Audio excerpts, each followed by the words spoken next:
Ok, em,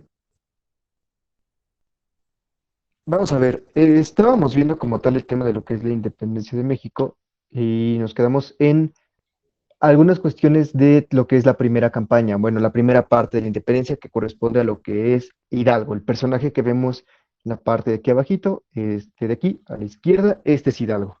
Em, Algunos te van a decir que era más alto, otros que te van a decir que era más gordo, otros que eran más calvo, etcétera, etcétera, etcétera. Esta imagen tiene varios personajes. Se supone que este es Morelos, por ahí está Agustín Iturbide, por ahí está Leona Vicario o la corregidora, no sé. Bueno, eso es irrelevante ahorita. Em, Vamos a ver hoy lo que es la segunda, tercera y cuarta etapa. Si estuviéramos en clases normales, les comento que a mí me da más por dar segunda etapa en un día, tercera y cuarta etapa en un día, o sea, por separado. Pero por tiempos, por cuestiones del programa, tenemos que verlo todo en un solo día. Para mí es un montón de información para un día, pero de que se puede, se puede. Vamos a hacer un pequeño análisis de una línea del tiempo muy, muy breve para que vayamos ubicando un poquito estas cuestiones. Desde el 30 de junio de 1811 tenemos esta cuestión de que Hidalgo ha sido ejecutado, ha sido capturado, le cortan la cabecita, la exponen en la lóndiga de Granaditas, eso ya lo habíamos visto la sesión pasada, em, y empieza, casi, casi por ahí, empieza lo que va a ser la campaña de Morelos, la vamos a ir viendo un poquito más adelante. 19 de octubre, de febrero, perdón, de 1812, tenemos lo que se conoce como el sitio de Cuautla. Es una batalla muy importante porque Morelos, junto con otros independentistas, ahora sí ya vamos a ocupar el término de independentistas, están atrapados en un lugar, en una fortaleza, y no pueden salir, y están ahí 3 meses sin comida, sin agua, sin recursos. Es una situación complicada, pero importante revisar. Nos vamos a saltar hasta el 22 de octubre de 1814, donde surge lo que se conoce como la Constitución de Patzingán. Es un documento que va a ser como la base para después hablar de constituciones en el México ya independiente. El 22 de diciembre de 1815, un añito después, muere lo que es Morelos, y de ahí vamos a pasar a lo que va a ser la tercera etapa, que va a ser la etapa de resistencia. Perdón, no olvide de mencionarlo. Tras la muerte de Hidalgo y hasta la muerte de Morelos, se le conoce como la etapa de organización. En este periodo, la independencia va a tomar la característica de ser realmente una independencia, ya no solamente ser una revuelta de personas o una revolución o un intento de golpe de Estado, sino que ahora sí va a ser una independencia como tal. Ahora, de ahí para adelante hay muy poco movimiento de la independencia. Realmente gran parte se viene hacia abajo con la muerte de Morelos, pero va a haber quienes lo intenten salvar, quienes lo intenten rescatar. Entre ellos va a estar Javier Mina, que es un español que va a estar apoyando el movimiento independentista. Vamos a hablar de él un poquito más adelante. Em, el cual muere en, no sé, en noviembre de 1817, y el movimiento que ya estaba yéndose hacia abajo se va todavía más para abajo, ya está casi perdida la independencia. En 1818 y 1819 empieza algo conocido como el periodo de indulgencias. ¿Qué es esto? Yo soy independentista y la corona de España, de Nueva España, me dice, compa, ya valió Malle, ya para qué le haces la luchita, ya olvídate de eso, vete a tu casita, mira, te perdono, te aviento la cruz, y tú prometes no volver a levantarte de armas, tú prometes no estar de loco por ahí gritando que independencia y todo eso, y yo no te mato. Así de fácil, tú te calmas, yo no te mato. A esto se le conoce como periodo de indulgencias. Leona Vicario y algunos otros héroes dicen, ok, va, renuncio a las armas, renuncio al intento de independencia, a costa de que se me perdone la vida, a costa de que pueda vivir bien, digámoslo así, sobrevivir, por así decirlo. Posteriormente tenemos lo que va a ser ya mucho más adelante el abrazo de Acatempa, que es un acontecimiento que ya va a estar en el preludio al fin de la independencia, es como de lo último que se va a ver en el noviembre del 20, y acaba, por así decirlo, la independencia el septiembre de 1821 con la entrada del ejército trigarante a la Ciudad de México. Este, Como tal es un mini resumen, entonces supongo que aquí no hay dudas, porque si las hay, se van a ir explicando más adelante. Breve resumen de lo que fue la primera etapa de la independencia. O sea, básicamente esto era lo único que tienen que ver de la primera etapa. Se forja la idea de unión del pueblo. Ya se había hablado de movimientos de golpes de Estado, de revoluciones, de establecer un gobierno criollo desde antes. Eso lo vimos la sesión pasada. Pero como tal, algunos lo pensaban por este lado del país, otros por acá abajo, otros por ahí en medio, pero no estaban unidos, no era un grupo sólido, no estaba conformada alianza que tuviera el poder para hacer dicho movimiento. Entonces, cuando Hidalgo empieza a tocar las campanas de Dolores y juntan a gran población, los demás, creo yo, los demás indígenas y mestizos, castizos que tenían la idea de independencia, se empiezan a unir al movimiento. Entonces, todo se empieza a hacer una gran unión. Una parte muy importante de Hidalgo es la absolución de la esclavitud, que es como que lo más destacable, lo más cercano a independencia que él llega a mencionar. Y ahí no cambié el texto, olviden eso de unificación alemana, eso ignórenlo totalmente. ¿Puedo rayarlo? Sí, eso nunca existió, niños. Ahí lo que debía decir era decapitación de Hidalgo. Cuando lo matan y cuelgan su cabeza en la Lóndiga de Granaditas, que fue el primer lugar que tomó, la idea que tienen es que los demás que están en el movimiento consideren que esto ya valió, que no va a tener tanta resistencia, que no va a tener tanta fuerza, y que el movimiento se empiece a ir hacia abajo, que no tenga fuerza, que decaiga. ¿Por qué? Porque el gran líder ya murió, entonces ¿quién va a seguir el movimiento? Pues nadie, esa es la idea.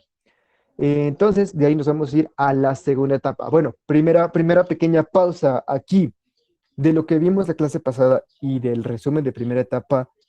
¿Alguien tiene alguna duda?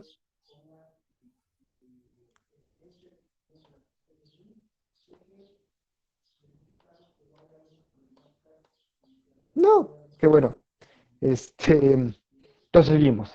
Empezamos con lo que va a ser la segunda etapa, la etapa de organización. Como se los comentaba al inicio, en este momento, ahora sí cambia la idea del movimiento, ya no va a ser solamente quitar el gobierno español, establecer un gobierno criollo, sino que ya se va a empezar a hablar de la idea de una independencia real, de la idea de dejar de ser parte de España. ¿Cómo va a estar esta parte? Nos vamos a revisar tantito, un poquito antes, cuando todavía vivía Hidalgo. En octubre de 1810, o poco después de que inicie el movimiento, Morelos se entrevista con Hidalgo. Hidalgo le dice básicamente, ¿sabes qué? Pues vete a conquistar Acapulco, ahí si puedes, qué chido, si no, pues ni modo. Y Morelos lo intenta, falla, pero empieza sus campañas. Morelos empieza, si no me equivoco, con menos de 100 hombres a hacer un levantamiento armado, igual que Hidalgo. Sin embargo, este personaje aumenta rápidamente de seguidores porque es muy bueno para el diálogo, es muy bueno para hablar, convence mucho a la gente de sus ideales, de la lucha, y él empieza a mencionar ciertos detallitos de ya no solamente una lucha de armada, porque sí, aguamazos para que los criollos sigan teniendo poder o estas cuestiones, sino que Morelos empieza a hablar de ideales de independencia. Morelos en algún momento dice, a ver, espérate, estamos luchando nosotros, estamos muriendo nosotros. Los que se están quedando sin alimentos, sin agua, en medio de los campos de batalla somos nosotros. ¿Por qué carajo, si estamos sacrificándonos, le vamos a dar la corona a Fernando VII, que está por allá disfrutando de su pago mensual que le dio José Bonaparte, que está por allá sentado rascándose el ombligo? ¿Por qué simplemente le vamos a regalar la corona a él si que los que la están peleando somos nosotros? Entonces empieza a surgir esta idea de ya no es por un rey, ya no es por un virrey, es por el pueblo de América. Este señor, este Morelos, crea algo llamado Sentimientos de la Nación, que es un documento donde se establecen ciertos puntos de ideas que considera él que deben de cambiarse o de perdurar para que México funcione como una nación independiente, como una nación sólida, ya no depender de alguien más. En este habla de que no hay razas, ni hay personas con más poder y con menos poder, habla de que todos van a seguir la religión católica, habla de que el poder no puede recaer sobre una sola persona, habla de varias ideas que van a perdón, a ser la base posteriormente para formar una constitución. A Morelos se le unen un montón de personajes importantes, entre ellos los Galeana, como Hermenegildo Galeana, los Bravo, como Nicolás Bravo, Mariano Matamoros, los regimientos también muy importantes, el regimiento de la muerte, los regimientos de los Guadalupe, y van a empezar a tener varias campañas, varios eventos bélicos que los que van a estar triunfando. Morelos es muy buena estratega, es como si tuviera un tablero de ajedrez y sabe perfectamente qué pieza mover y cuándo moverla. Este, entonces, sucede esta cuestión de que empiezan a ganar varias batallas, los insurgentes o los independentistas, como ya lo menciono para este momento, empiezan a ganar varias batallas. Lo que les comentaba hace rato, una de las más importantes es el sitio de Cuautla. Para este momento ya tienen armas, ya tienen cañones, y se quedan encerrados en una ciudad amurallada. Y llega un personaje muy malvado llamado Calleja y los acorrala, no los deja salir, corta el suministro de agua, si llega una carreta con comida la destruye o la roba, la saquea, lo que sea, y Morelos empieza a padecer hambre, y bueno, el Morelos y su ejército, obviamente, empiezan a padecer hambre, empiezan a padecer sed, empiezan a padecer distintas cuestiones. Algo muy importante de Cuautla es que como la rodearon y como los españoles tenían cañones, lo que hacían es que cada día y cada noche lanzaban balas de cañón que atravesaban la muralla por arriba y caían, destruían las casas, tú estabas ahí tranquilo, dormido, de repente caía una bala de cañón en tu casa y le destruía todas. Si viviste, qué chido, si no, pues ni modo, simplemente te tocó. Es una cuestión eh, bastante sádica en este momento de la independencia. Em, Cabe destacar que aquí se juntan varios personajes importantes, sobre todo en Cuautla se juntan Matamoros, Galeana, bueno, X, perdón. Este, ¿Cómo logran salir de Cuautla? Eso es lo más importante. ¿Cómo rayos logran salir de Cuautla? Resulta ser que Morelos tenía un plan. Él sabía que los realistas, que los españoles, no iban por el ejército que estaba ahí, sino que iban por él, iban por Morelos. Si en algún momento Morelos se escapaba de ahí, todos lo iban a seguir. Entonces, ese era el plan que tenía Morelos. Matamoros lo cuestiona porque le dice, es que eres un cobarde, ¿cómo te atreves a dejarnos? ¿Cómo te atreves a hacer eso? Pero Galeana le tiene a Matamoros y le dice, no seas estúpido, o sea, Morelos se está sacrificando por todos nosotros. Morelos va a dar su vida para que nosotros podamos escapar. Están pensando en toda esta idea de cómo llevarlo a cabo cuando Félix María Calleja del Rey decide incursionar en el sitio de Cuautla, o sea, hace aventarse un batallón, aventar varios soldados y empezar a atacar Cuautla directamente. Empiezan primero a bombardear por todos lados, bueno, a cañonear para que destruya todo lo que se pueda y luego empiezan a atacar por la puerta principal, por el frente del sitio de Cuautla. En ese momento, hay una historia muy bonita en ese punto, de un morrito, todo chistoso, unos 10 12 años, o sea, más chavito que ustedes, al cual está de novio por ahí jugando a los novios, llamémoslo así. Cae una bala de cañón donde está jugando a los novios con su morrita, destruye esta bala de cañón, la casa, la choza, y su novia muere. El niño está totalmente enfurecido por esta situación, al mismo par de que cuando sale se da cuenta de que los españoles están secuestrando a su madre. Y entonces, mientras todos los independentistas estaban corriendo de un lado al otro sin saber qué hacer, como pollo sin cabeza, este niño se acerca a tomar un cañón, le pone una bala, o sea, un niño de 10 12 años levanta una bala de 20 y algo de kilos, la pone en el cañón, la apunta como puede entre lágrimas y entre dolor y entre sufrimiento y la dispara. La bala va a impactar en el centro del batallón más importante de Calleja, que es el de los dragones, que es la fuerza más poderosa de toda España. Los dragones, algunos mueren, otros quedan abatidos, o sea, no muertos, pero todos lastimados. Y entre todo eso, pues también viene la cuestión, ¿no? ¿De dónde diablos salió esa bala? ¿Qué artillero tiene tal puntería para acertar ese tiro? ¿O cuál, dónde están? ¿Dónde están? ¿De dónde nos están atacando? Entonces, entre todo ese momento en el que están todos desconcertados, Morelos sale y efectivamente todos los españoles lo siguen. Esta batalla solamente se gana porque un niño de 12 años cambió el panorama de la guerra. De ahí en adelante hay varias más campañas de Morelos, hay muchos más enfrentamientos que tiene Morelos contra Calleja y contra otros generales del ejército español. Eh, es capturado, es amenazado de excomulgar. ¿Qué es excomulgar? Que te quiten el derecho de que la iglesia te mande al cielo, sino que ya te vas a ir directamente al infierno, vas a ser maldito, 1000 veces maldito. Eh, y bueno, cuando Morelos es capturado, era el jefe máximo de todo el movimiento, entonces todo se viene para abajo. Morelos es interrogado, es maltratado, es humillado, hasta que lo matan en diciembre de 1815. Previo a esto también faltó comentar que Hidalgo, perdón, Morelos, genera algo llamado el Congreso de Chilpancingo, que va a ser conocido también como la Junta Suprema. Es un grupo de personas que se reúnen para hablar sobre cómo va a ir el movimiento de independencia y qué rayos se va a hacer con México cuando por fin se logre la independencia. O sea, muchos movimientos como la Revolución Francesa tuvieron ese pequeño fallo que ganamos la revolución, sí, somos los mejores, y ahora que No, pues no sé qué rayos vamos a hacer. Ah, no, pues yo tampoco.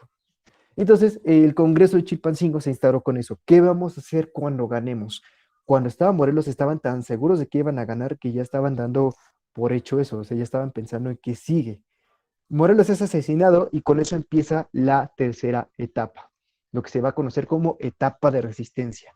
En este momento, reitero, Morelos era como el punto máximo de la independencia, era como el más importante, el más seguido, el más querido, el mejor para la batalla, el mejor para la organización, el mejor para todo.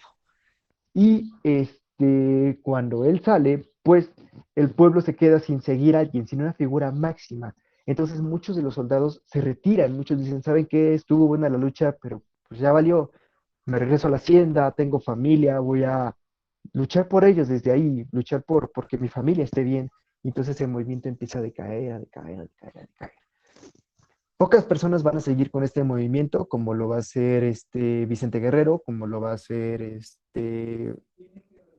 ¿cómo se llama? Agustín de Iturbide, no, perdón, Guadalupe Victoria, y por ahí uno que otro más.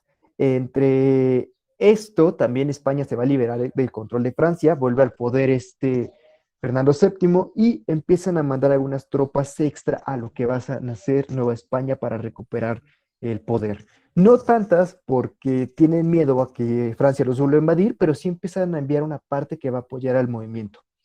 Entonces, cuando los insurgentes, cuando los independentistas empiezan a ver que llegan cada vez más y más españoles, pues más se van para abajo, o sea, ya valió, o sea, no va a haber forma de ganar.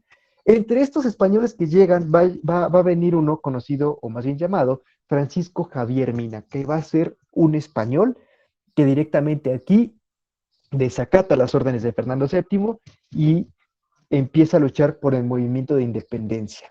Este vato como que vuelve a reavivar los ánimos, la gente empieza a decir, oh, el Morelos 2.0, una versión mejorada, un Morelos blanco, lo que sea.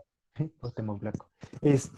Una versión, un nuevo Morelos, un nuevo ícono, alguien a quien seguir, alguien que va a dar la cara por nosotros y por quien nosotros vamos a luchar, alguien a quien unirse otra vez, un levantamiento nuevamente de lo que es la independencia. Dura poco, que Javier Mina llega aquí en noviembre del 17 y, no, perdón, llega aquí en principios del 17 y muere en 1800, no, en el 17, espérame un segundo, ya me noté en un dato. Este, no, fallece el 11 de noviembre del 17. Llega ese mismo año, está unos meses aquí y fallece. Entonces, toda la gente que ya se había, la llama que ya se había vuelto a avivar, otra vez se va para abajo. El movimiento parece que ya valió otra vez y básicamente solamente queda Guerrero y lo que es Guadalupe Victoria resistiendo. Ya no hay como tal un conflicto donde estos vatos digan, oh, sí, vamos a tomar la capital, vamos a rifarnos, vamos a matar a todos esos gachupines, a todos los españoles, ese territorio mexicano. No, ya solamente es resistir para que no los maten, porque ellos nunca aceptaron el indulto. Entonces, en este momento alguien se va a aparecer y se va a aprovechar de esta situación. Agustín de Iturbide, un criollo, o sea, hijo de dos españoles nacido aquí, ve toda esta situación de que la independencia ya valió, ve esta situación de que el gobierno nuevo español ya está gastado, tanto económicamente como militarmente, que ambos bandos están cansados de una guerra, y el virrey, que para este momento me parece que es todavía Calleja del Rey, o si no es Venegas, lo mandan a capturar a Iturbide y a ejecutarlo, a terminar con el movimiento de independencia. Entonces, Iturbide se da cuenta de una cuestión. Perdón, lo manda por Guerrero, creo que hay norte, no estoy seguro. Iturbide se da cuenta de una cuestión, de que lo mandaron a una cosa, a terminar la independencia. Nunca le dicen de qué forma. Entonces, Agustín de Iturbide empieza a buscar a este guerrero, pero no para matarlo, sino para hacer una alianza. Este vato, este Iturbide, lo que busca es, uno, mi fuerza y el ejército que tengo, nos rendimos como españoles o como fuerza española para unirnos a ti como lo que va a ser independentistas. Yo, Iturbide, te propongo a ti, guerrero, que unamos fuerzas para formar un ejército capaz de lograr la independencia. La cuestión aquí ya es más política que de guerra. Estos vatos se ven, llegan a acuerdos, se genera lo que es el abrazo de Catempa, que históricamente es que estos vatos se dan la mano, se dan la paz, se dan un abrazo para poder decir que ya son aliados, son amiguitos, Befis forever, todo eso, ¿no?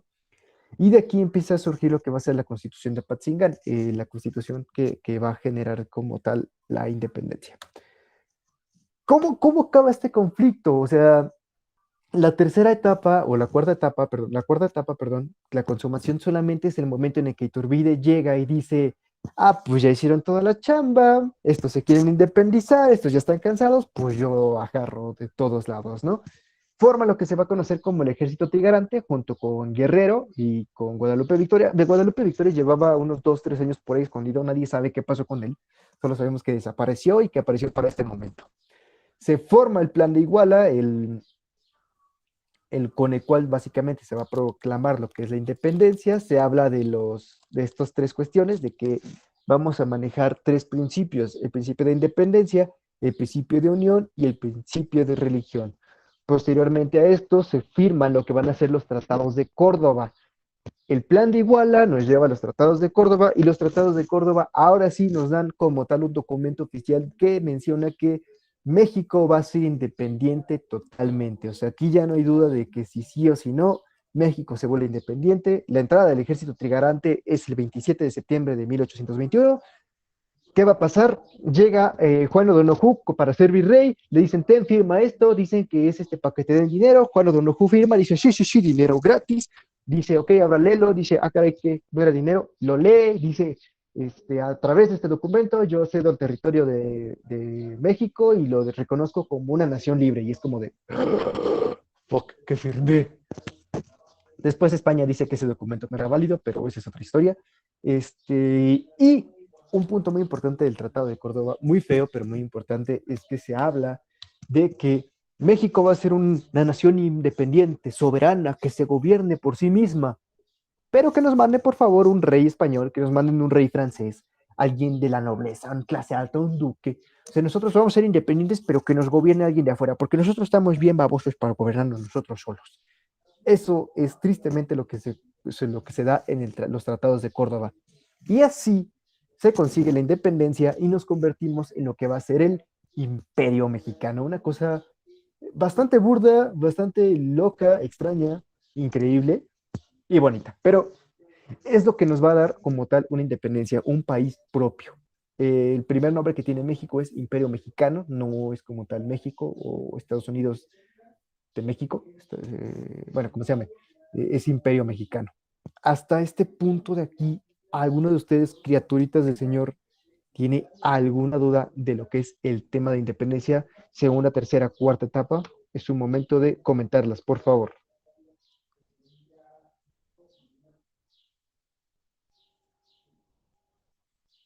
¿No? Seguros, donde la rieguen en el examen, donde de repente tengan cero en el examen. Ujú, ujú. Ok, entonces hay dos opciones y ustedes me van a decir cuál vamos a usar. La primera opción es, les dejo su actividad, salimos de clase, todo el mundo a su casita, felices de lo que han aprendido hoy. O la segunda es que voy a hacer algunas preguntas de la primera, segunda, tercera y cuarta etapa de independencia. Aquel que la conteste correctamente se lleva media actividad extra. O sea que si tienes dos respuestas correctas, ya compensaste una actividad. Si quieres, descansas esta semana, no vas a la de esta semana, al fin ya la cubriste. O si te faltó una de antes, pues ya está repuesta. Ustedes dicen directamente a la actividad que se les va a dejar de tarea o pasamos a una pequeña sesión de preguntas rápidas.